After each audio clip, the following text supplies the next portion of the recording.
Kind of a two-part question. Just has Dante Thornton been exclusively working at the slot or outside too, and where have you seen him grow the most since the spring? Yeah, we're working him in different spots. We're doing a good job of trying to use his skill set to put him in some different situations. Just his growth the most was getting in here and learning what we do, learning how we operate on the field and in the building. There's a work ethic.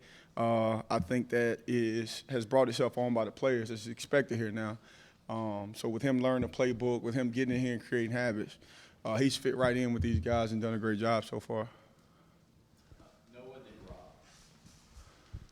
With Ramel Keaton, just a guy that stepped up last year when you needed him, just kind of where's he grown since you've gotten here and really in the last year?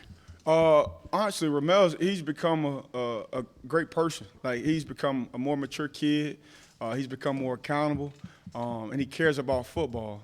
He's become a way better teammate, and I think that's translated to him being able to take advantage to some opportunities on the field.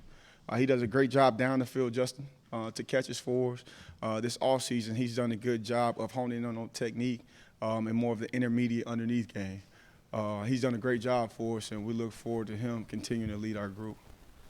Coach, with Jalen and Cedric gone, how has Brew kind of stepped up as the veteran in that group?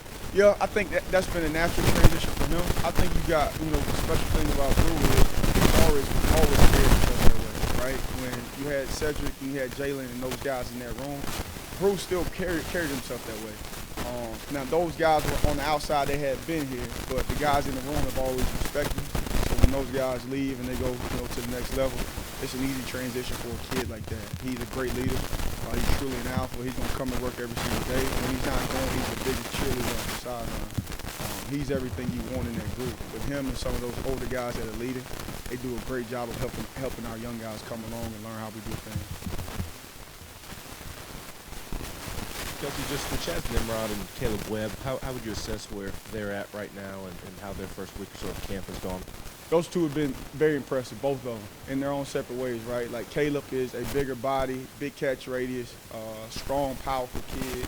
Chaz is more agile, very twitchy, but both of those guys have been exceptional. My job for those two, they haven't seen this thing before on our level, so I got to get those guys consistent. Right now, you see flashes all over the place from both of them. Right now, it's my job to get those guys more consistent so they're making plays consistently, and you see it more on a first, second, third down basis. It ain't just showing one series to the next. Family is one of Dante Thornton's biggest values. Have you been able to see that come to life yet inside the wide receiving room, and how important is it to have that value inside of a football program? Man, I think that's a huge reason why we got the kid. I really do. I think in recruiting, you find things that kids are that are important to them. I think you have to sell those points. One of the reasons we got him is our relatability as coaches and the players. Like, he came here and he fit right in with the players, and to me that's a seamless transition. Because when you're working hard at a common goal, when that environment is comfortable for you to work hard in, like, it's easier for me to give it everything I got. When I'm worried about who's around me or I'm comfortable with the people around me, like, it's going to be that much harder for me to really strain. So Dante's come in, and he's like gel, and he's been a glue guy for our group. They all, crack jokes, and they're on social media together. It's like we didn't even, he's been here the whole time almost. Bruce said that last year he got a little too emotional sometimes during games. He would let, anger linger a little bit. I'm curious to know if you ever addressed that with him, and because he seems like a chill guy, that he wouldn't be angry. Did you ever talk to him about that? Yeah, he's a Cali guy on the outside. But on the inside, man, he's one of the most fierce competitors I've been around. And I think some of that came naturally with Brew. He came here and wanted to prove himself. And, you have to fight a fine line when you're that type of player. There's a duality, right? I want to be aggressive, and I want to be urgent, but I can't press, right? And when he got some of those situations last year, he's like a bull in the china shop. I think this year he's able to take some of that load off, still be accountable, but you see him play a lot more smoothly. He ain't as tense because he's seen a year in it. He's got an expectation of what we do and what this league is, and he's been awesome for us. KP, you're going to be a dad here in a few weeks. Congratulations, by the way. That's inside information. But when when you're going through fall camp, and then of course you got your wife who's expecting, how are you balancing, juggling that from a dad, soon-to-be dad / coach perspective when you're trying to got this feverish time of year? That's a great point. I think I'm still learning, man. I could probably get some pointers from you guys, the dads in the room. But for me, man, I treat these kids just like I would treat my own. I want to make sure I'm giving everything I can to these guys. And then when I'm at home, I'm giving everything I can to my wife and my family. And the special thing about that is, man, these guys are just as involved as with my family as I am with theirs, right? Like, I had 3 or 4 guys drop off, like, kids' books, like their favorite kids' books, like the Cat in the Hat and Dr. Seuss series. Like, for me, that's heartwarming because it lets you know the guys that you invest in are willing to invest back in you. So that kind of gives me, some pride, and I take a lot of pride in that. It speaks back to that family feeling we were just talking about. When they see, the time and the effort that I put into them, they're that much more willing to do that with my son and my kids in the future. It gives you a good feeling. That lets you know you're in the right direction. You got a good coach. You speak about family. Plenty of BFLs are being successful in the NFL. When you see Cedric Tillman and Jalen Hyatt shining in training camp, how much pride does that bring you as being a football coach? Man, I think it's awesome to see, but quite frankly, like, that's the expectation, right? Like, you hear a lot of people say about the offense and this and that, and, people make up what they want to in recruiting. Like, this offense helps guys win in one-on-one matchups. That league is all about one-on-one matchups. So the things that those guys are doing there, it's an expectation by everybody in the building if they're going to win situations like that. And we look forward to seeing those guys. Texts back and forth with those guys between games, between practice are awesome.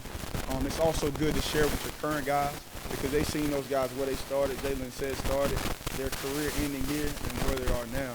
I think those experiences you can use as learning tools for the guys you got in your room. So it's been awesome. We've seen Squirrel White kind of come out of his shell from last season to this year. How have you seen him mature and grow on the field? Yeah, he's awesome. He's turned into a little bit of a comedian. I heard him and Joe Milton were a new duo this summer. That was news to me. But seeing him open up and be more talkative and his personality come out, that's only better for the rest of the room. Squirrel's a vibrant light on and off the field. When he's around the guys, everybody lights up. When he's on the field, it's contagious. Everybody's willing to play harder. But seeing that personality show in the room has been awesome. It's been really good.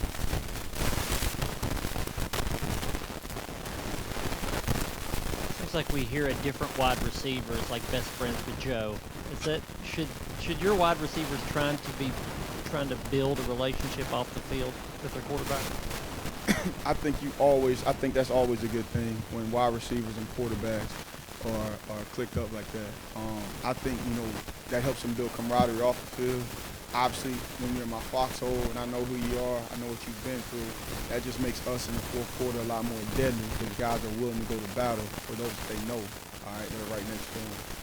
It's been cool to see. It's been cool to see Joe's maturation. When he got here, and where he is now, it's like 2 completely different people. He's matured a ton. It's fun to see him on the practice field.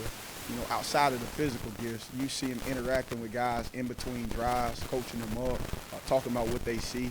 And he's not always talking, he's listening too, which to me shows you he's a good leader. And he's willing to listen and apply on his end as well. So seeing all those guys mature, man, has been phenomenal for us. And we look forward to continuing taking that jump this training camp.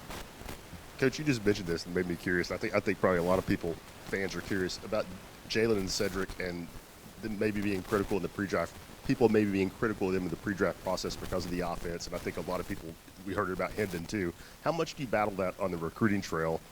And, same thing, how much, validation is it that you've got those 3 guys in those last draft to point to? 100%. I think what people don't understand, they try to just kind of make up, right? But it's my job as a coach to answer questions in the recruiting process, right? Like, our offense, puts guys in situations to win one-on-one matchups. Defenses are supposed to stop guys in those one-on-one situations, right? Like, it doesn't matter at the end of the day what the scheme is, what the play call is. Like, I'm giving a technique to beat a defensive player. He's giving a technique to beat me. If I'm beating him 10 out of 10 times, like, I can translate that on any level, and that's what it comes down to. Now, guys have different skill sets. You show those in recruiting, right? Guys are put in different spots. You show those in recruiting.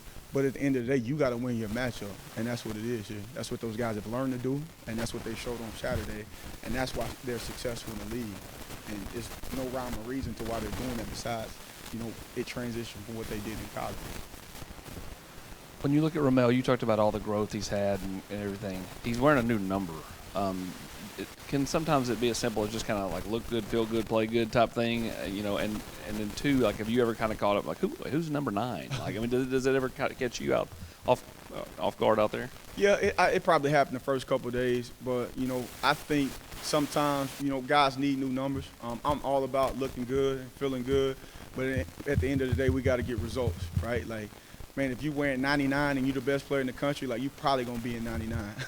So Ramel's been awesome with that transition. He hadn't missed a beat. He looks just like the old number 80 there. He's improved in some areas.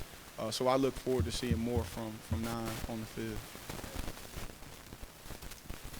Speaking of Ramel, Kelsey, at what point when you got here did you realize what sort of player Ramel could be? Because he was a big-time prospect and then didn't get off to the start maybe he wanted, at least as a pass catcher anyway. But at what point did you see what he could be, and how close is he to being that player? I think it was last spring.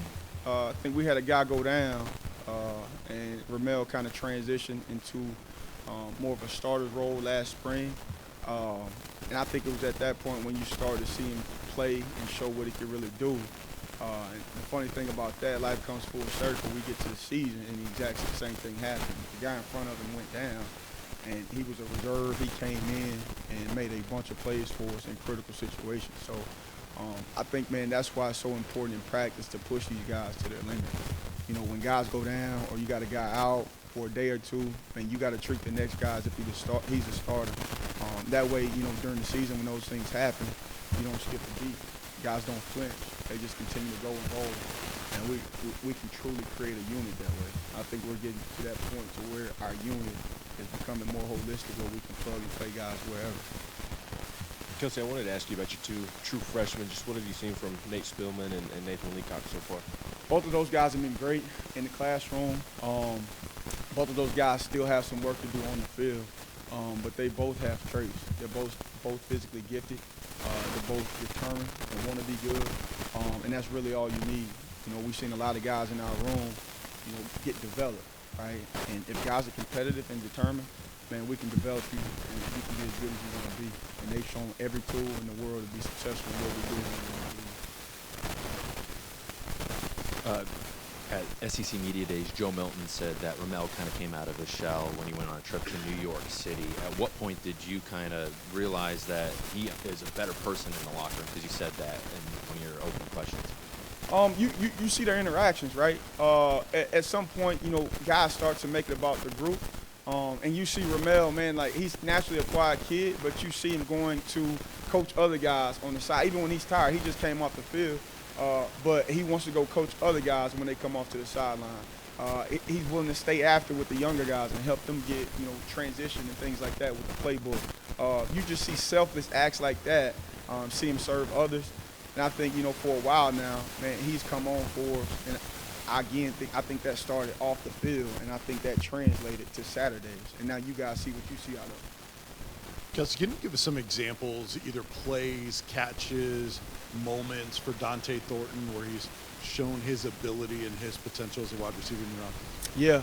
So from Dante, what you get is you get a big targeted receiver, a guy that can run, a guy that can bend, that's agile. We got a couple days early in camp where it's just helmets and shorts, and he's coming across the middle, and it's a big target for the quarterback coming across the middle of the field with speed. He's able to catch that thing, continue to run. For me, man, like having guys like that, with that ability, with that length, being able to run the way he can, is awesome to see. It is completely different, a completely different product of what we had last year. And Jalen can sometimes said he's kind of a mixture of both of those guys in some ways. But it's been a bunch of times this camp, man, where you've seen it and your eyes just get big. And maybe I look at Hyper, he looks at me, and he's a good addition to it. So him and all of the other guys have been awesome this camp. We just look forward to those guys continuing to push the envelope, continuing to work, and hopefully that process is where it needs to be when we start.